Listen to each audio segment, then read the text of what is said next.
Hi guys, so today is May 7th and I'm at mile 5,912 plus 82 here in Mount Tabor Park. And I'm with my next set of challenge takers, Sage and Ash. So what made you guys want to come out and take on my challenge? Well, Seth, I've been following your work for a while and I definitely resonate with what you're doing. I think that when we don't feel well, it's the best time to get up and move and push ourselves through it. Today, for myself, was a crappy day, but I'm here to walk and I'm excited. And for me, somewhat of the same. I'm inspired by what you do. I have chronic pain as well, and those days when I don't want to walk are the days where you're supposed to walk. And so I'm happy to be a part of this challenge. Right on. And I think it's time we get this walk started. Let's do it. So this is the lower reservoir. They actually wanted to get rid of this place. Yes, and my friend Jacob Spongberg was one of the guys who was running for mayor for Portland, and he actually petitioned for the city to keep it, and so we still have it today. And Mount Tabor is an old, like, defunct volcano that hasn't erupted in forever. So it's just dormant, and it's beautiful and green. And so they kept part of this area as a natural caldera, and then there's another one up above that's man-made. And that one is not as big as this one, but they use it for the city's water. There's an entire cleaning system and everything. They utilize the area really well. It's a beautiful place.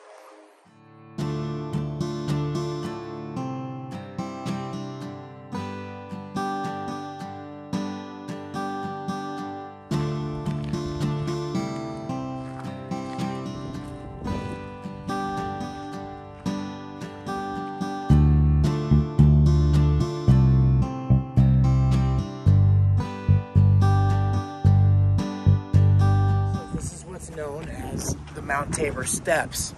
This is actually where they would take timber up and down with mules back in the day. It's the same path that they still use. They just decided to put concrete to it.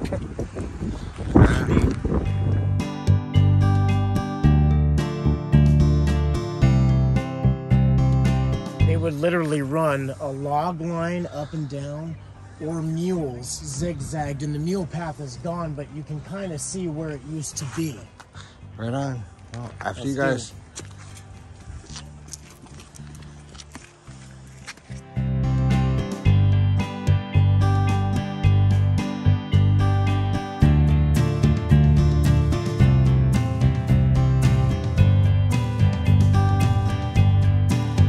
So we're looking out at Portland, Oregon as it's laid out, and then the West Hills behind them. The coast is that direction with the Pacific. It's a beautiful, beautiful view, isn't it? Yeah, it is. It's breathtaking. So behind us over here is a drive-up entrance that actually used to be part of where they would log stuff when this used to be part of the logging community. And then they have this line, the Tabor Stairs that you see. That's where most people park. You can also park up above and walk down. But when you're walking the mile, we walk where we walk, right? Exactly. So if we head back around then and make it back towards the house, that will be a mile. Hell yeah. Well, let's continue on. So another cool factoid, as you can see, this is a road, but no cars are allowed on it anymore. Not for a long time. They shut it down for pedestrian traffic only. You can have an electric scooter here, but you can't have a gasoline-driven anything here. It's really eco-friendly, and it keeps the noise down. It's beautiful.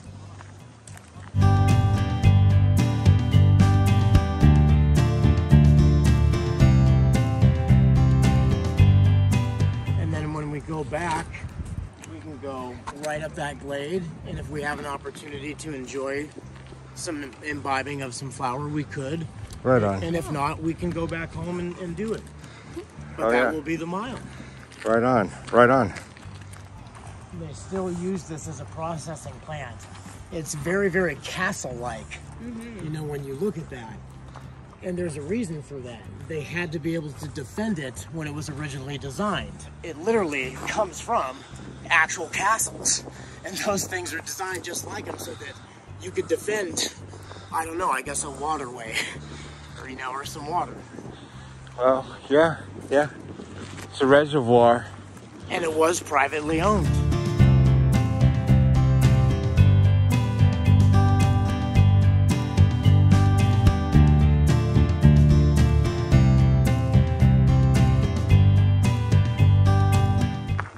one of my other favorite parts about this park is that there's all these benches that are up in the woods, and you can't see them until you come upon them. But they're really nice, chill, semi-personal spots where one can imbibe. And it's another great part of this park.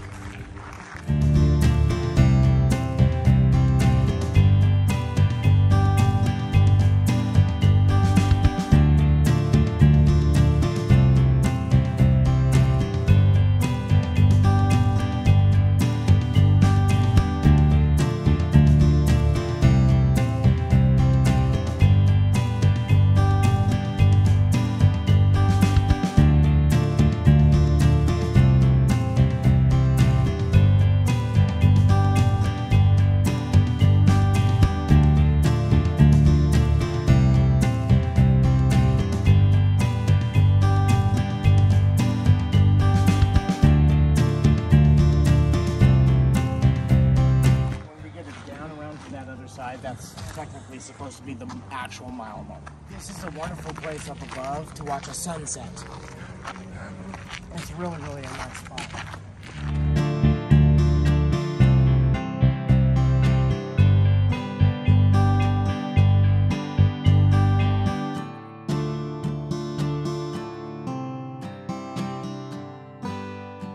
Walking this mile has been worth it to me. Oh yeah, I'm glad we pushed ourselves to get out because I wasn't feeling well. Yeah, we both weren't feeling that good, and that's the reason why you do it, right? That's right. Those days are the days you do it the most. Now see, for me, I gotta say, when I need to rest, I have to rest. I have fibromyalgia. If I push myself beyond a certain point, then I'm fucked for days beyond what I would be. I bet you So you have to listen to your body, and it's definitely a fine balance. Is there going to be some that say push your body, and I'm going to tell you, nah, you got to listen to your body. Do what feels good to you. Yeah. True. Yeah. Now, if you push your body a little bit and you start feeling better, then right on, keep on going, because sometimes that's all it takes. Right. But if you start pushing your body and it starts getting harder and harder and harder, and you start feeling worse, you need to stop and you need to go rest, maybe go see a doctor or whatever. Exactly. Time to listen. To the right. I agree with that. Listen to your body, be in tune.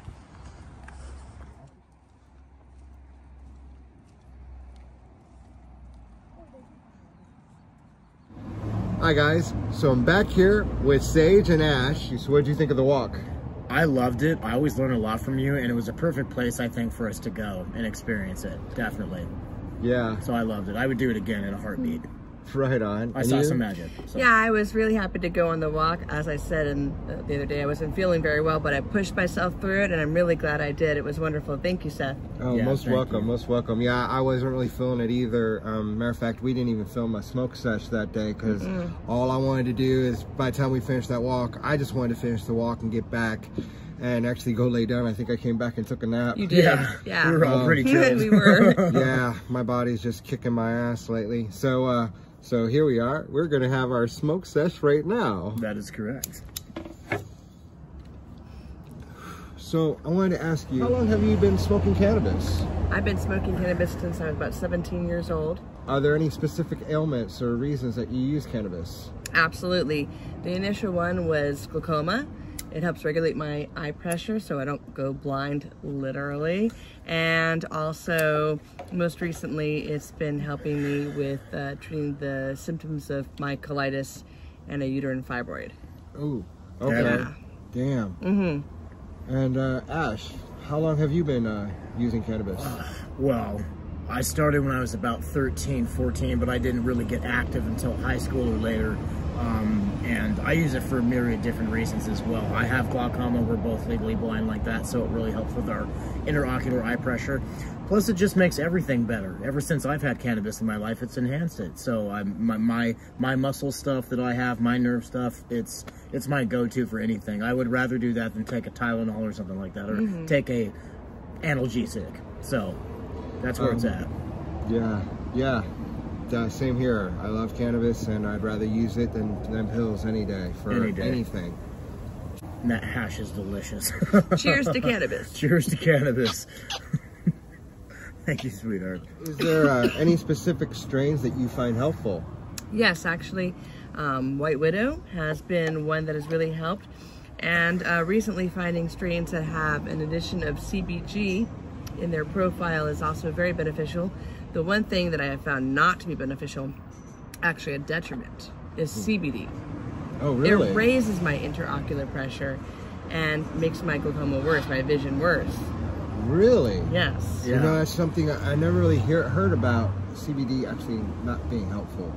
It's interesting, but yes, in high milligram amounts, it is not affecting me the way I would desire. Exactly. Yeah. Made me feel super spacey. My vision got clouded. It just, yeah. I mean, I can do it in small amounts, but not over 25 milligrams. Okay. Mm-hmm. Okay.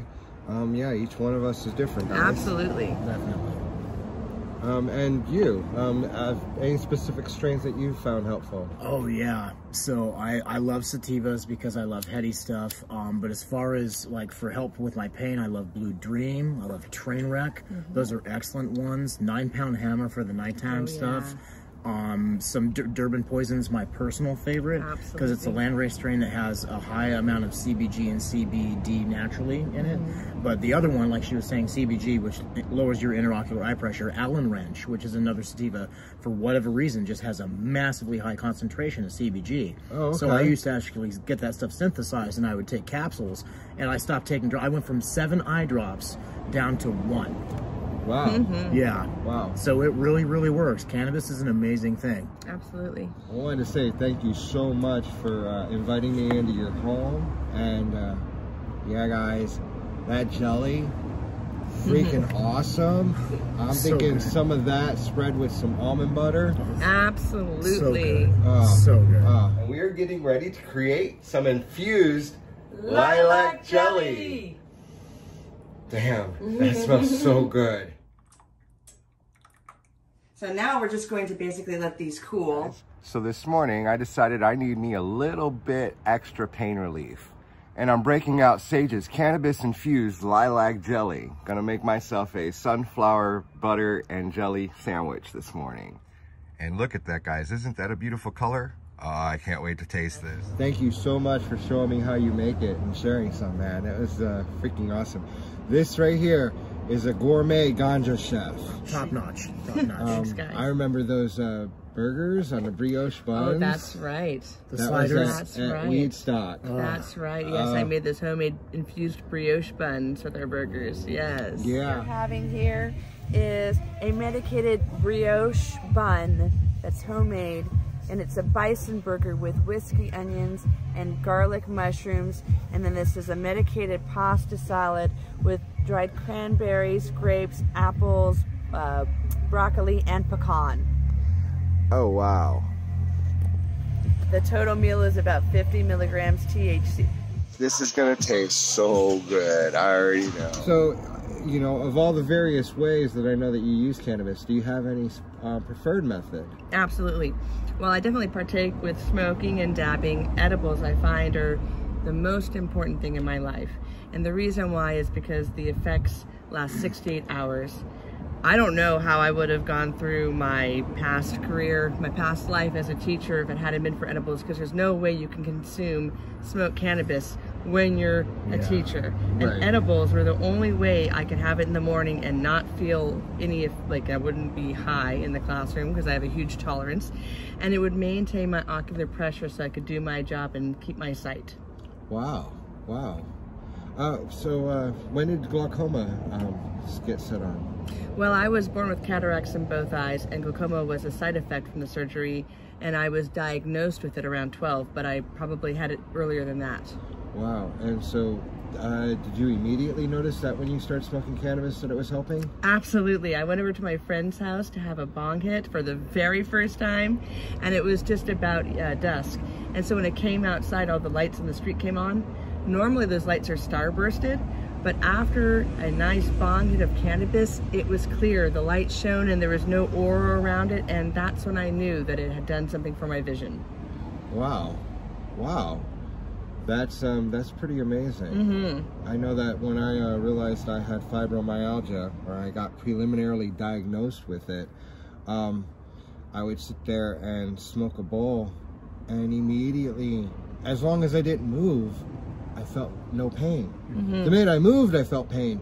But it was just so nice to be able to sit. Oh, yes. Yeah. And at least for a moment, pretend that I'm not, you know, diseased. Yeah. Right. That momentary relief. Actually relax. Right. It's a beautiful plant. And it's, yeah, it doesn't happen often enough, but No. cannabis definitely helps make it happen, and so did the magic that I find on my journeys, you know, Absolutely. dancing with the birds and go up in Crissy Field in San Francisco. Once you have birds dance with you, I'm telling you, for like a half hour, you're walking on air, you're feeling absolutely no pain. I don't care who you are, I don't care what kind of pain you've got.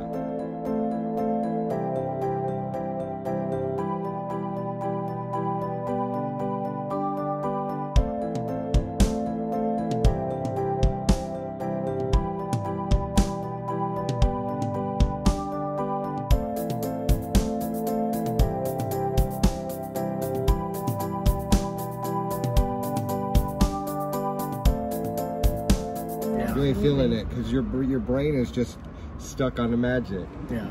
Absolutely. And that's why I keep inviting people. Well, I gotta pack up and make my way on. I have another walk to do tomorrow, and then I'm traveling on. I'm getting things all ready and prepped for my walk down to Tijuana. Oh wow, that's Excellent. right. Yeah. That's gonna be a I'm big looking one. forward to that. Yeah, I was supposed to start in March, but then it got moved to April, then May, and now it's looking about June 10th. But it's looking like June 10th I should have all my little tiny loose ends that I need to have tied up enough that I can begin this long journey. You'll have That's wonderful beautiful. weather on the way down. Yeah, yeah. it'll be so nice. Oh yeah, I'm so looking forward to it. Right on. Well, thank you guys again so Absolutely. much. Thank you, Seth. We loved having you. Thank you. And on that note, and as always, guys, it's your hit.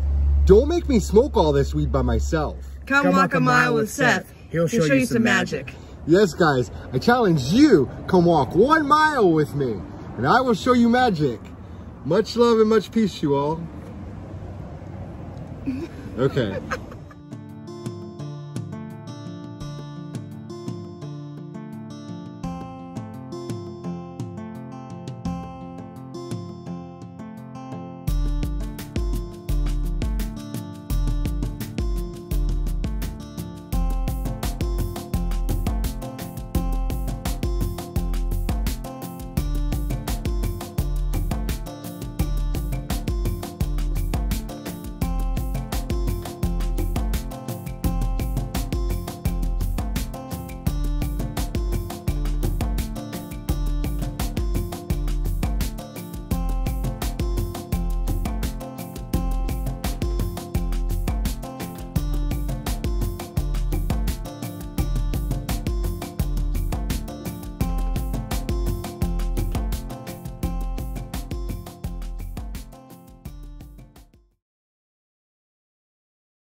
For? So this is linden flower, and Anti-inflammatory, isn't it? linden flower can be used in tea. In fact, they use them in a lot of Eastern European teas, and it promotes circulation, and it's good for anti-inflammatory properties as well. Very calming. You can buy it, or you can go outside and you can find a tree and you can get yourself some. But it's amazing. You know it right away when you smell it. Yeah, it has such a specific smell, like lilac or gardenia or, Yes. or lavender. Smells clean. Doesn't it smell clean? It smells very clean, yeah. And the tea's very delicate. It's nice. I like it.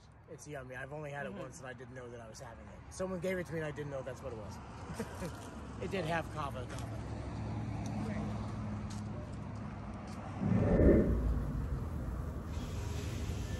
Oh my God. Are you kidding? And as always, guys, it's your hit. Don't make me smoke all this weed by myself. Come walk a mile with Seth. He'll show you some magic. Okay. Guy, what you doing? That's okay. Yeah, Mount Tabor is actually an old extinct volcano. Okay, go for it. We'll redo that again. Mount Tabor is actually an old extinct volcano. It hasn't erupted in forever, so it's not dormant, it's totally extinct.